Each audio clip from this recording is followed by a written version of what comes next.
Yeah, it should be good. Great, fantastic. All right, it's 2:10. Let's do it. Howdy everyone, and welcome to Worldfest Houston International Film Festival. This is the 59th edition of Worldfest, and we are pleased as punch to have you and our esteemed guest here in a wonderful panel, Careers Beyond the Director's Chair. When we were first thinking about how we wanted to share some information with our friends, I thought, there's so much focus on being a director, being an actor, and so how about we look at other opportunities for filmmakers to engage with this industry and to hear from some of these incredible people, educators, friends, and you, well, you're a friend. Yeah, you're a friend. I'm Mama.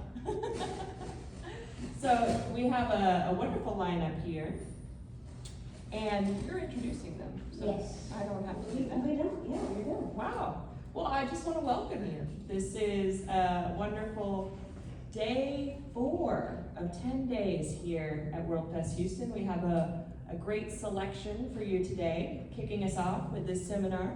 And then afterwards, come on over to our VIP lounge, taste our Legacy Roast, which is available for purchase. And we just got our t-shirts in, which I'm modeling today. So lots of opportunities to engage with the festival, some of our posters from years past as well.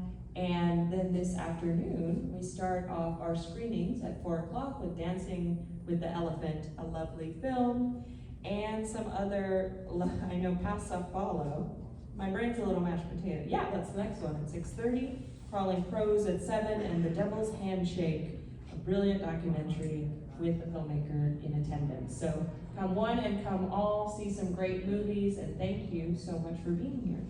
I want to say thank you to Memorial City Mall for hosting us and donating these great spaces, and to Cinemark for rolling out the red carpet for us and being our dear partners in helping get our beautiful movies on the silver screen. And then of course to all of you here present today, our filmmakers and friends, and Captive Studios. If you have not yet booked your podcast, we're doing 15-minute interviews with all of our attendees and filmmakers, so come on through. They're doing some incredible work, and join us tomorrow for their 1 p.m. seminar on the future of filmmaking, what's possible with machine and XR, not VR.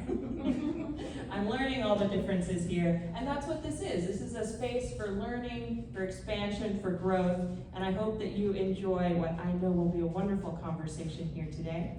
I'm about to pass it to my dear friend, Molly Reyes, who is the founder of Amplify Women of Color, and just an all-around great gal. So thank you so much for being here, and to all of you, thank you for being a part of the Worldfest family.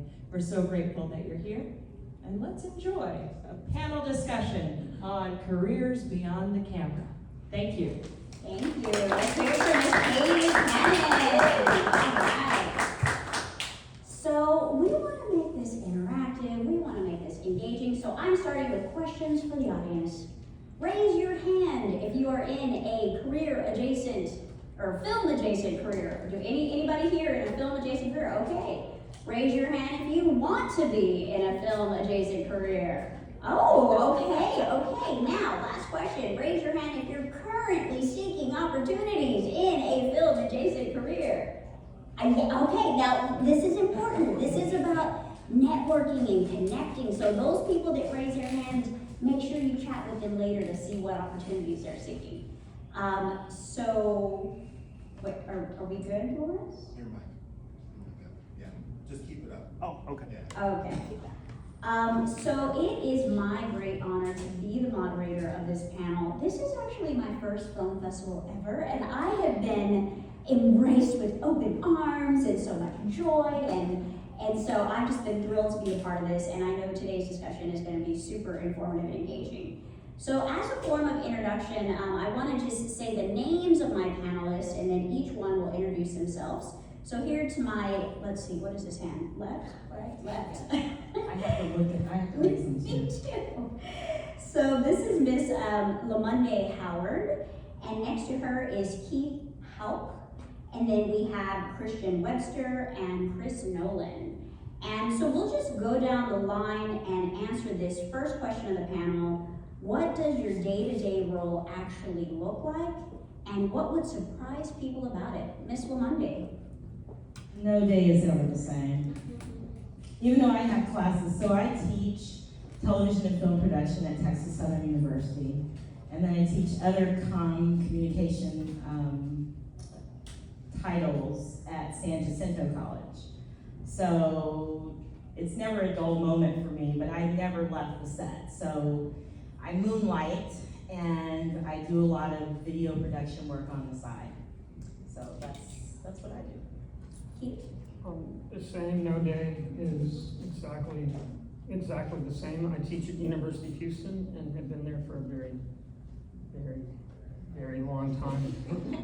And I teach history of film and film production and narrative editing. And every day is a little bit different because the students bring a different challenge. And then I also write and work on outside projects as well, so everything changes. My name's Christian. First and foremost, I'm a mom, so my day starts when my 3-year-old climbs into bed with me, and then I get him off to preschool and head to work. I'm an assistant professor at my alma mater, so I have a BFA and an MFA from Houston Christian University, and my MFA is in screenwriting. So I teach everything from media and career survey, which is career preparedness, to portfolios and internships, and we have a class called Fiction, Film, and Games, which is really just a buffet table of great art, and we walk students through narrative theory and storytelling and try to make good storytellers out of them. And then I also manage our equipment room, and I help out with marketing, and I freelance on the side as well, so every day looks a little bit different, and I'm really excited that summer's in a couple weeks and I can start working on my feature film and some short films that I'm writing, so I'm ready for the semester to be over. Please. A woman of many talents. Yes. All right, Chris. Well, I manage the theater upstairs, been doing this for 25 or so years. My day it depends on the day of the week. Mondays and Tuesdays are making schedules, to make the employee schedule, make the movie schedule. That's the most important thing on my plate of those days. I take Sundays and Wednesdays off, so Thursday, Friday, Saturday, the busy days, I'm just out on the floor walking around, making sure all the employees are taking care of our customers, keeping us clean, making sure we have everything we need. So basically I have 2 separate days, Monday, Tuesday, and then Wednesday, Thursday, Friday. Thursday, Friday, Saturday. So be sure that you patron Cinemark Films to keep it going and say hi to Chris when you're there. Yes. So we wanted to start off with an overview of the film and entertainment landscape in Houston. What are the opportunities that are here in this great city? Chris, would you like to start with that question question since you just said the last one. I'm sorry, what? The question is, oh yeah, I didn't ask the question. What film career opportunities are most prominent in Houston? Ooh, I have no idea. I mean, I know we are always hiring. Cinemark is constantly building theaters, and so, you know, obviously we have nothing to do with making the movies. We're all about the final product. We're the ones that finally gets it out to the audience and lets them see it. And it's, I hear during Worldfest every year the magic that they feel when they make these movies. I get to see the magic like at its end state when the customers walk out of the auditoriums and they're smiling or laughing or crying depending on what movie they watched, and it's just really, really awesome. So we do get to experience that magic even if we don't have anything to do with the creative process in it. It's just really awesome. So yeah, I mean it's a career, and I know Cinemark likes to fill their corporate office with people that worked in theaters at one point in time. So like our creative department, our real estate department, every department has people that were managers. So, and of course a lot of them make contacts, especially our booking department. That's where you get to really make contacts in Hollywood. If you end up in our booking department, you become super good friends with all the distributing companies. So that's a route you could go. Mm-hmm. Yeah, so think about what skills you have, what strengths you have, what things you enjoy, and then get creative with how you're mapping it to the film industry. Keith, you mentioned that you've been teaching for like 100 years, so Yes. I think you may know some opportunities in this scene. Yeah. What have you seen during your career? In Houston, the major films aren't really coming to Houston right now. We have them few and far between, but we do have a lot of lower budget independent stuff that comes through town. On a day-to-day, I've got a family here, I need to make a living, how can I do that? Corporate sounds horrible in some ways, but corporate communication, all of the internal marketing and communication is an entry level. You can get in there and start working and actually start building a portfolio, and you might find that you enjoy that. I had a company in the Dallas-Fort Worth area, and that's what we did, marketing for banks and hospitals and internal communication happening. Anytime you sat and watched a video at any job that you've had, somebody had to make that, and somebody might have been paid more than you'd be surprised to have made that. And then, so you have that kind of stuff. If you're really wanting to go in the more creative realm, we do have a lot of reality television that will come through town that is shot here, that can give you a lot of experience on camera. Anytime you can get on a set, you have a chance to meet somebody who can get you on another set. And that's the key, is to get out there if you were just starting out. There's also a lot of music video production that is done in town. So there are corporate gigs, there's music video production, and there are the independent things. And partly, if you want to see what's coming through town, look at the Houston Film Commission and look at their schedule of productions coming through town. One thing, if you go through the Houston Film Commission, the people that are listed on there have checked out with the commission, meaning they're going to be insured, meaning they're going to be realer than somebody just posting something of, hey, I'm making a movie. Your chance of getting on a legitimate set is better if you're going through the film commission, because there's a lot of people just making movies, and that's the key. If you want to get paid, then you want to go with somebody that doesn't say, it'll look good on your resume.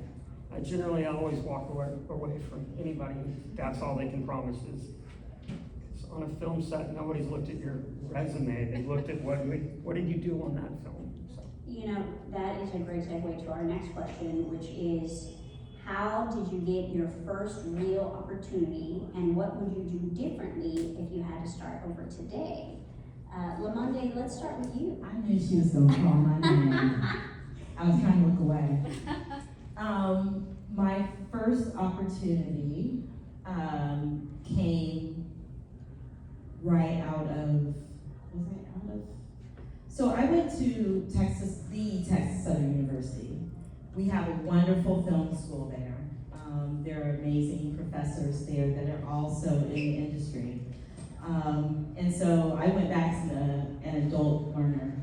And one of the things that I was focused on is really making this a career for myself. So I was always looking for opportunities outside the classroom. One of my professors, Bob Willems, who has over 50 years here in the Houston area, had a wonderful studio that was destroyed by Harvey.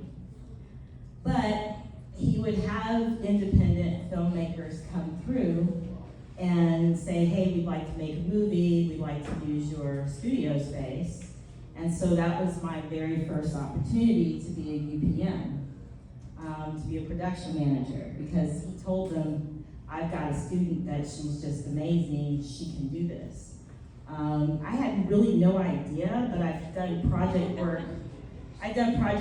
In business, so really for me it wasn't bad, it was just more of learning how to do it on a set. And this particular experience was kind of crazy because the director would tell me, don't tell the producer everything I'm saying. And then the producer was like, tell me what the director is saying, but don't tell him what I said. And I'm like, okay. So I had to tell the director, listen, the producer is the one that cuts my check. So I'm gonna have to really, tell him, so just don't talk to me about the things you don't want him to know. So that was really my first opportunity, and it was a really great one. My IMD has that on there, and every now and then I look and I say, oh, that was my first one.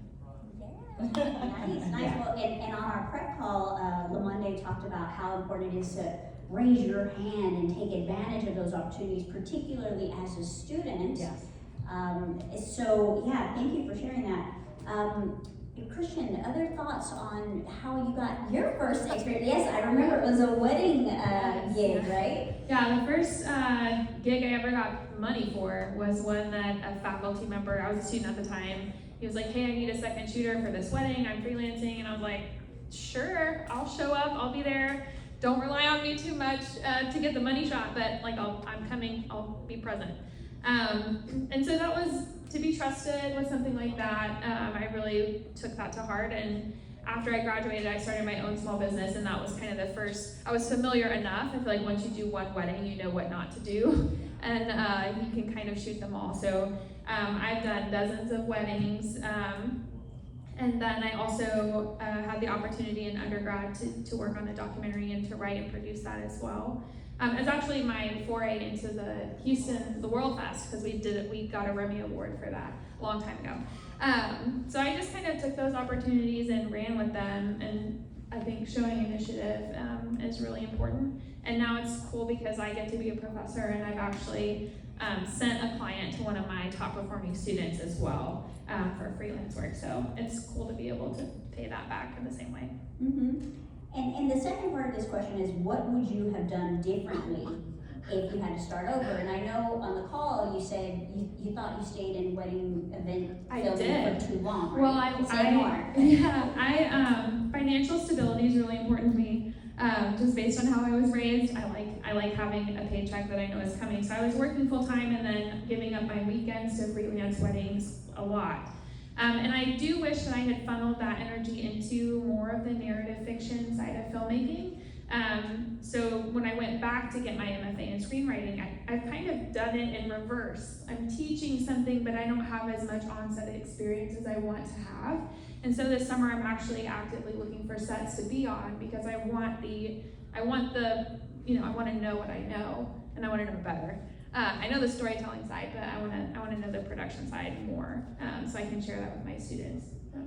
Yeah, it seems like there's always something to learn in this industry, huh? On that, let's pivot over to, we'll first go to Chris and then over to Keith. So if we start to think about kind of pivoting to specific skills, where am I at on my questions? Hold on here. What skills actually matter and which ones are overhyped? Thoughts on that, Chris? That's a tough one. I don't know. Is it working this time? Cool. What skills actually matter? Well, for movie theater, time management is extremely important. Everything that this starts at this time, whether you like it or not, you better be ready for it. Doors opening this time, all that. So time management is very important. People skills are by far the most important. We're a customer service industry when it boils down to what I do in my daily job. So being able to relate to people and keep them happy is good. What was the second part again? What was overhyped? What's overhyped? Yeah. What is overhyped? I don't really know. I don't know what the hype is around managing a movie theater. I don't know what's gonna be overhyped. No worries. That's good stuff. Keith, what are your thoughts? Well, managing yourself on a set, the punctuality and time. Films run on a very set schedule and time. That varies wildly. Because it might rain and you have to reschedule an entire week, so you have to be flexible in your time. But when you're told, hey, we're shooting this late, but your call time's this in the morning, you need to be there. And I tell all my students, being on time is late for being early. And really, you should be early to every set. Part of it is that people management. If you're on set early, who knows who you're going to get to talk to? And if you're just starting out as a PA, during the set time, you'll just be a PA. You'll be running around. But the morning, as people are getting there, you can talk with the cinematographer. You can talk with the director. I know someone who's a set painter working on Catch Me If You Can with Spielberg. And he got there to mix the paints in the morning. And the only other person there was the craft service person who was setting up coffee. And Spielberg walked in And it was just the two of them and then Spielberg. And he walked in and said, okay, the first shot's gonna be a 35 millimeter lens right here. It's gonna be on a dolly. It's gonna pull back. Caprio will be right there. And then Spielberg walked off. I'm like, well, are we supposed to tell anybody that? But that interaction happened because he was there early. Now, every day on a set, you're gonna have that. And that networking skill is time management and people skills are massively important.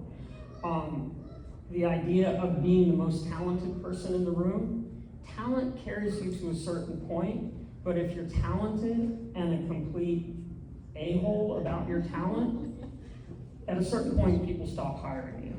As a producer, I would hire people knowing that I'm gonna spend 21 days with them, and I'm gonna spend 16 hours a day with them, and this person might be, I'm not, sorry, you're just happen to be here. She might be more talented than she is, but if she has any kind of attitude to her, I'm gonna hire you because I can hang out with you more than I can hang out with you. Now there's a day where I really need your skills, I will bring you in as a day player, and I'll just cross my fingers that everybody goes okay and nobody gets mad, and then we'll move on. So you've gotta check your ego and realize no matter how much you've done, somebody else on the set probably has done more. So that whole, I'm talented, yes, you're talented, that's why you're hired, but don't think that you're better than anybody else or more important than anybody else on the set.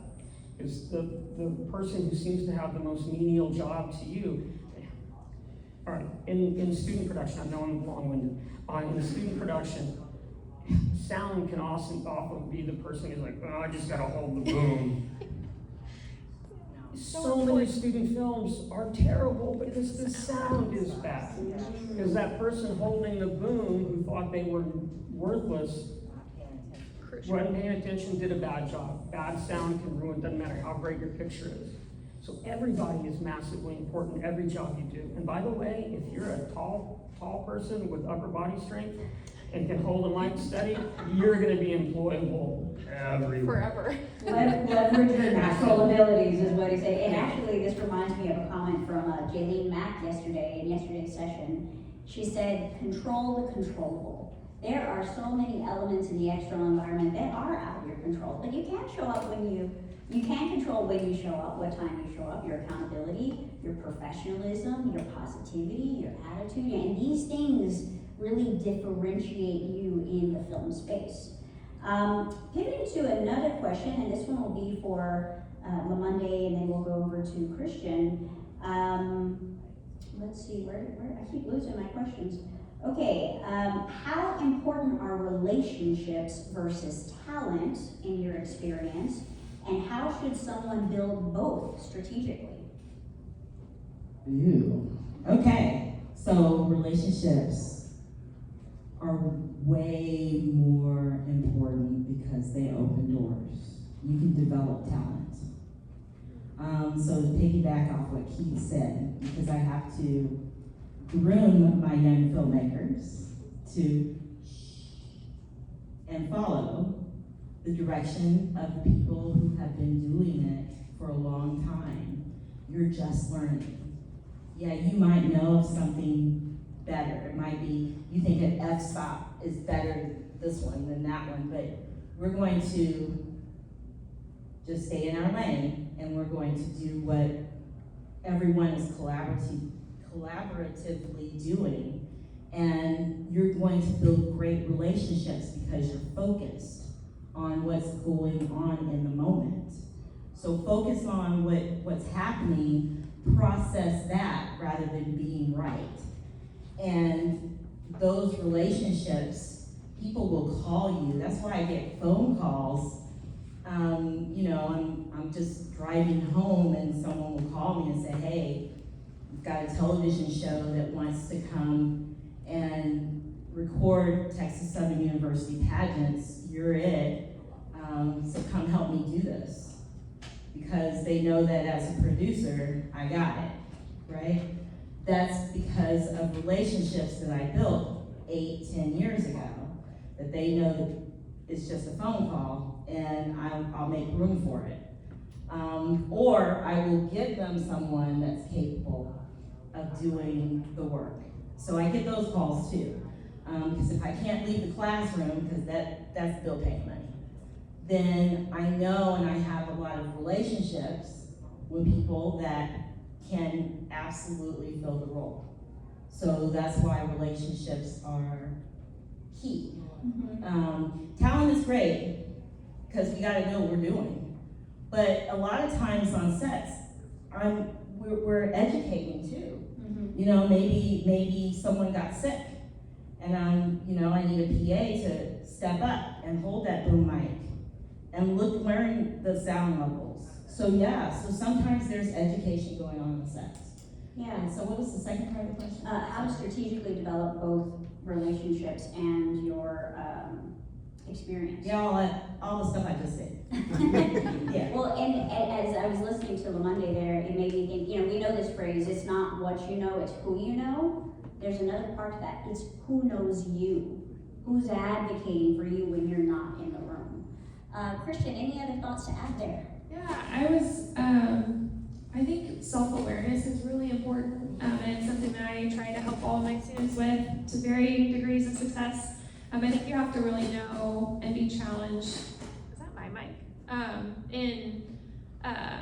In who you are, right? Can I apologize? Can I put the art before my own ego? Can I make sacrifices, right? So Keith mentioned being the first person on set, but are you also the last person to go home? Like, are you willing to put in the hard work? And then as far as how to cultivate them both at the same time, I think having very concrete and specific goals for yourself. I'm going to do this by this time somehow, because if you don't ever set a goal, you have no way to propel yourself forward. So I teach a class where students are required to network with a professional in industry. And sometimes just getting them to send a message or like use your cell phone, like you have the internet in your pocket, pick up the phone and call somebody. Sometimes that's the hardest part. And then once they're done with that and they get to the end of the semester, because they can't pass my class unless they do that, then they're like, wow, like I didn't realize it was that easy. I'm like, yes, use this and go forward. And you're not calling Spielberg, right? You're calling somebody who works in a big marketing firm in town. But that one conversation, right? I tell them all, set a reminder in your calendar for a year from today and reach out to the same person again. I spoke to you last year. I'm this far further in my career, what I want or my goals have changed. Do you have any advice, right? Do you have any feedback? Can we reconnect? So just doing little things like that and being intentional with goals for yourself, I think goes a really long way. I want to add one. Hello, yes, okay. I want to add one real quick thing. I'm sorry. First Thursdays. So the first Thursdays of the month here in Houston at Brazil, Houston Film Commission does a massive, wonderful film network, film people network. Film people, film lovers, film everything. And so I require my students twice a semester to find a first Thursday to go to. It's from 8 p.m. to 10, and they can't pass the course unless they go. Now, they have to speak to someone, but at least in the midst of there, and I think the first Thursday atmosphere is that you can't not speak to anyone. So it's a wonderful opportunity for all creatives in any space adjacent to go and to hear what everyone else is doing. Showing up is 90% of the battle, and you all are here today, so well done, well done. I want to hop in with something Yeah, else go too. ahead. Is it on? Yeah.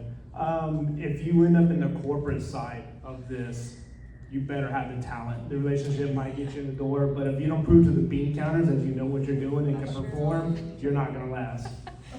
Interesting perspective. All right, next question, and we'll keep it with you, Chris. Let's see. What does financial sustainability look like in your field, especially in the early years? Thoughts on That's hard because Cinemark doesn't like to share that information with us, mid-level manager guys. But I mean, I know Cinemark is doing well, even with all the crises that we have, the pandemic, actor strike, writer strike, all that stuff, streaming, everything. We still manage to perform because at the end of the day, people love the experience of the movies, going and watching with other people, then laugh, cry, cheer with other people. So, you know, as long as you guys, the creative types, keep making these really awesome, like, pieces of art, like, we'll be okay. Yeah. Keith, what are your thoughts? Financial stability in the early days does look like having roommates or living with your parents. Yes, it does. The key is knowing that you're not, and also whatever support group you have, if that's your family, prepping them to know that this is not a job where you go in and you apply and then you get a job and then you go to work forever. It is a job where your job when you're not working is to get a different job, and they might not understand that. But as you move forward, the key to financial stability is to not step back. Realize I'm on this path. At the start, I'm a PA, I'm a set PA, but now I've found that I've made connections in the camera department. I'm gonna move to the camera department. Don't then have a friend say, I really need you to help PA over here. Well, if you've already gotten into the camera department and somebody sees you as a PA on a set, they're gonna think you're a PA. At a point, you have to realize, yeah, it's money, but it's money that could hurt me because it can damage my reputation. I'm building my name. I also early on don't tell students to put what they are if they decide to get business cards or anything. Don't label yourself at the beginning, and don't put too much on there. Like, I knew everything. No, you don't. You're you, and I'm gonna meet you and I'm gonna hire you, or I'm not gonna hire you. Don't pretend to be something that you're not. The industry can spot a phony. You will find, if you ask the right people the right question, generally it's a very nurturing industry. They're like, oh, you're interested in doing this. I've been doing it forever. That's cool. Let me teach you some tricks and move forward. There are always, I want to come back. She's wonderful. I used her as a reference. She's not a, they're both wonderful and talented. Just needed to clarify that whole time. Okay. So we'll move on. The key is to, now I've lost my whole train of thought. I never had it. That little train that keeps going by with the kids on it, that is a better train of thought than me. So anyway, I was saying something supportive and nurturing. The key is to realize that you need to, also, when you're young, you need to invest in a passport. You never want to have the opportunity for a job and it's like, we're going to be traveling. I have a former student who just finished a film that they shot in South Africa and Houston. And if he didn't have that passport, he wasn't getting that job. And you can't wait on that. So always have a passport that's active, because you need to be willing to travel to wherever when you're young and getting in the business.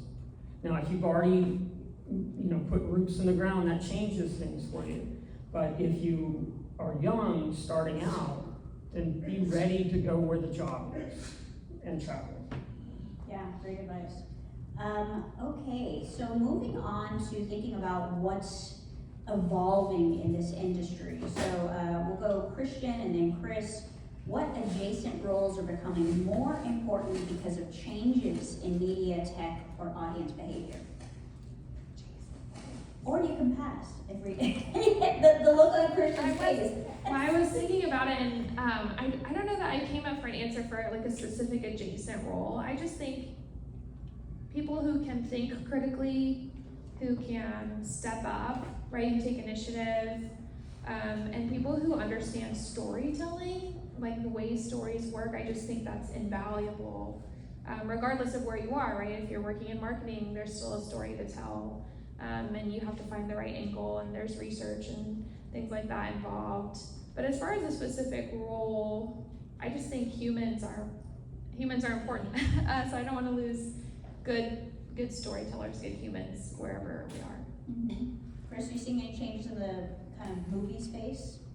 From my point of view, as far as what I do, one of the things that's changing is technology is taking over so many parts of my job that I kind of don't have to worry about it anymore. My job has become 95% customer service, whereas it used to be, I had to build the print, I had to make sure the machines worked, and now everything's just sent to us through satellite, it works, there's no problems. So a lot of the stuff's been taken off of my plate, and just, there's a small IT team at our headquarters in Plano that does it all, and I just gotta take care of the customers.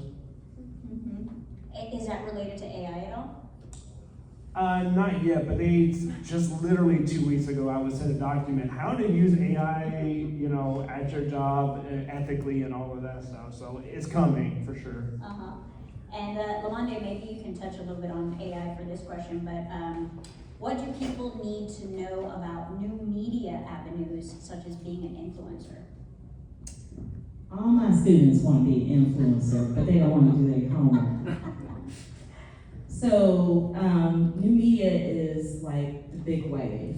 I read an article in Variety where, in the trade magazines, where they are canceling a lot of the talk shows and talk show formats like Steve Wilkos, Karamo. This is their last season in 2026 because of podcasts and the rise of technology and the cost savings of putting something together quickly and being able to put that on the internet and having large mass audiences going there and the advertising dollars being there. So they are, like NBC Universal is definitely making a huge shift. And Paramount, they're all making some huge shifts in the new media space. I'm not sure that it's really AI driven, but AI is helping technology evolve. So that's where AI plays a part. What I will say is that there are so many tools now available that our students need to be directed to. It's no longer just television and film production, it's more of let's look at what's going on in short reels, those spaces, and advertising and commercial. Those are things that I want to start teaching my students, and podcasts. Yeah, that part. Good. Now, Chris, I know you have to dash. It is 2:47. We don't want you to be late for your meeting. So let's give Chris a round of applause. And we will ask this next question of Christian and Keith. So if someone here is multi-talented, which I'm sure they are, looking out at this audience, but they don't want to choose just one lane, how should they position themselves without looking unfocused? That's such a good question. I have a lot of students like this. I have students who, like, they're on one project, they really like set design, or they do makeup, and they're kind of multifaceted, multi-talented. And so for that, I think it comes back to what we've circled around several times, is just who you are as a person. So in my portfolio classes, before I have my students put any of their work into their portfolio, I have them sit down and consider visually what their portfolio is going to look like with color and space and font and word choice, right? Who am I branding myself to be? And then I think it also ties into what Keith was saying, like always making sure you're moving forward in some way.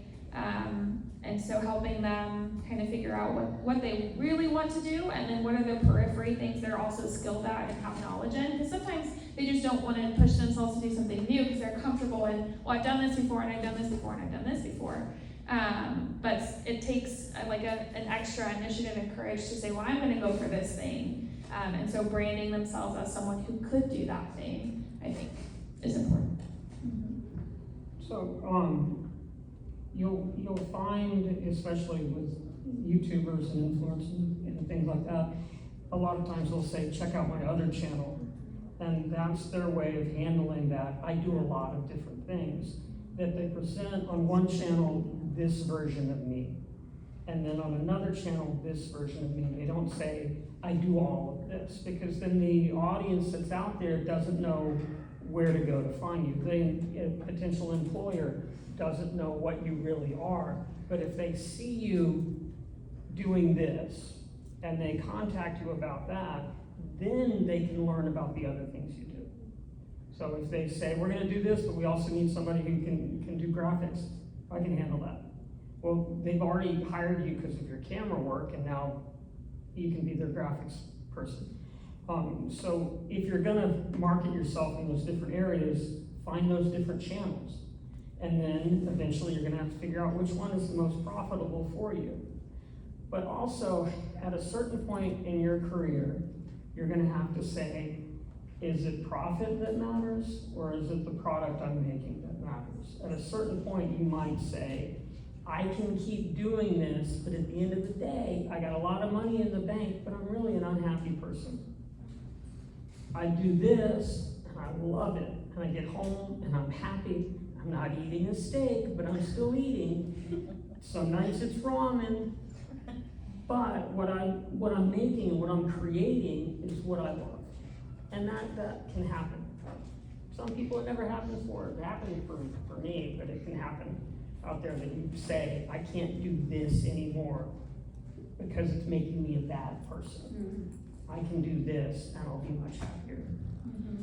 Yeah, and I think oftentimes professionals go through seasons of their career. So my story, I was a young single mother. I needed to make money, and I worked really hard in the oil and gas industry, even though it was soul-sucking.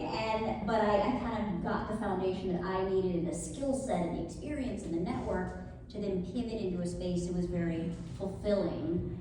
So it's never too late to start following what's really passionate and what's really calling you, and yeah, I think you'll know when that time is right for yourself. And if I could add one other thing, there's a saying in the industry for freelancers is you're doing it for the meal or for the real. And there might be a job that I need to pay the rent. But this one, I'm gonna get 15 seconds of gold that I can put on my demo reel. The rest of the project might be terrible. Sorry, one other thing. If you're working on a set that is a horrible movie, and you know it's a horrible movie, still have a good attitude and do the best job you can. You might be doing the best job on the worst movie ever made, but somebody on that worst movie might be hiring on a good movie. And if you can show your best in the worst times, they're gonna remember, hey, I was on this terrible movie. They always had a great attitude. I'm gonna bring them along. I'm gonna hire them. Every job is kind of an audition for your next job. Every job, you're showcasing yourself, no matter what the job is. You stay in your lane, you do your job, you do it well, people are gonna spot it. And I think people are always watching you. Yeah. They are always watching. Yeah. All right, we're going to pivot to some rapid fire questions. We'll start with you, LaMonde. What is a skill learned outside of film that has given you an edge? I had an amazing answer for that when we talked earlier. What is a skill? What is a skill you learned outside of film that has given you an edge? Oh, yeah. I got you. Yes, I got this. Be ready to let the train wreck. If that's not your lane, just be steady, like Keith said. Be the best at what you're doing, and if you're on a very terrible film, right? Let the train wreck. Because it's not you're not the what's the engineer? You're not the engineer. You're not running the show. You're a person that is a part of the collaboration to get the show made, right? And it's okay for you to be the best person and bloom in your spot. That is probably the biggest lesson that I have learned and that I share. That's probably one of the things that I shared the most with everyone, including my children. Let the train wreck. I like it. Kristen, what are your thoughts? Yeah, so my answer to that question is empathy or perception. I find that I'm often like a translator for a lot of people. this person, this is what's underneath what they're actually saying, here's what you should do about it. And kind of being the in-between person has served me really well. In some circumstances where I wish I wasn't the in-between person, but I know that I'm good at it, and so I just embrace, like, well, I'll handle it. Like, I'll go talk to them, we'll make good, and we'll move forward. So, empathy, perception. I like it, I like it. Keith, we're gonna give you a different rapid fire question. I was all ready. We're gonna keep you on your toes, sir. What is one mistake that can quietly kill your momentum? Oh, what did I do to stop my momentum? It was a long time ago. No,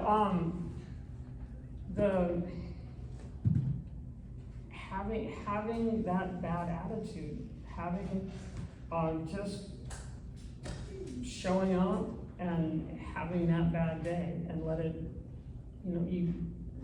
when you're working, that is your job. And that is why you were there, you're doing whatever you were hired to do. Nothing outside the world matters to that film production. And so bringing in the outside world and distracting you from what's going on in the film world, I work with the theater program a lot, and I'm over in their building and listening to what's going on in their building, and I always say, yeah, we don't do feelings over in our field, and we have them, but on a film set, they can't matter, because we've gotta get the movie done. I'm sorry that things are terrible in your life, but I really need you to get through today, and then you can go have a terrible life, but I've hired you to do a good job today. So letting the outside world impact you when you're on set, people will spot that. And if you don't have that focus, that can, again, every job is an audition for the next job. So that can kill your momentum, that wrong moment. Yeah. Final rapid fire question, and each of the panelists will answer this. What is one action audience members can take today to begin a film adjacent career? Lamande. What is one action that audience members can do today to take action To begin their film adjacent career. How would they be like you is what we want to know. Yeah, well, so let me say this. The myth that those who can't teach is a myth. Can I get a hand?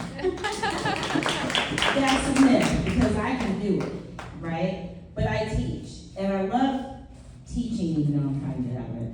I love teaching because I want to share with the world everything that I know, to create better storytellers, more efficient, those that are really willing to move into the new space, because it's ever evolving, right? We can't be stagnant. And a lot of times we work for the powers that they don't want to change. They don't want to talk about podcasts. They want us to be on a set that they built a permanent structure, when we're like, but when we go in there, it's always going to be the same. So we want to be evolving, right? And so if you want to be in a film adjacent career, just do it. There are lots of opportunities, especially to become adjunct instructors. But I really say that one of the things that we've been talking about in the space is just to create our own film school. To create where we bring young people and not so young at heart people, right, together, so that if they want to learn how to tell a story in this space, then they can tell a story, because we all have one, and there's an audience for it. Really powerful, thank you. Keith. Let's move, come back. What's one thing? I think just, oh man, my mind, is it better? I think just talk to somebody. I would take stock of skills that you have. I think a lot of skills we might not think of as transferable are transferable. So take stock of the talents that you have, and then make a list. And well, what do I want to do? What do I need? What are my needs? What are my wants? What am I willing to sacrifice? And then I would just go talk to somebody. And I'm gonna throw this out there because there's somebody that I want to talk to. I really want to get into line producing. I really love administrative work. I love details. I like spreadsheets. And so if there's anybody out there who, you know, would let me shadow them on a project, I'd love that opportunity. It's in a spreadsheet, I'm gonna send it to you, it's Okay. 14 whole pages. Oh, bring it on. Y'all look at the credits on film and look at every job that exists on that set and realize there's so many people working this in so many avenues that aren't necessarily on set. You've got lawyers involved, you've got people who are handling the music licensing, you have people who are creating music, you have people who are doing craft service. If you just want to be on set, get on a set and figure out where are these avenues, what skills do I have? I was looking at somebody who does restoration of antiques for films that need those antiques to be functioning. And so they're recreating and restoring, they're going to vintage stores and antique shops, finding stuff, recreating it for films that are being made. So their stuff is being seen and they're creating it. So there's a whole lot of different jobs. If you're into marketing, if you're into promotion, there are jobs in the industry for you. If you just want to work low budget, if you are good at raising money, look at people who are trying to make films here in town, and you could say, you need $1 million for that. I tell you what, I can raise you $1 million, 10% fee for me, so I'll raise you $1,100,000. I get the 100,000, you get the mill. Are y'all out there? So, there are people who are good at getting people to give up money.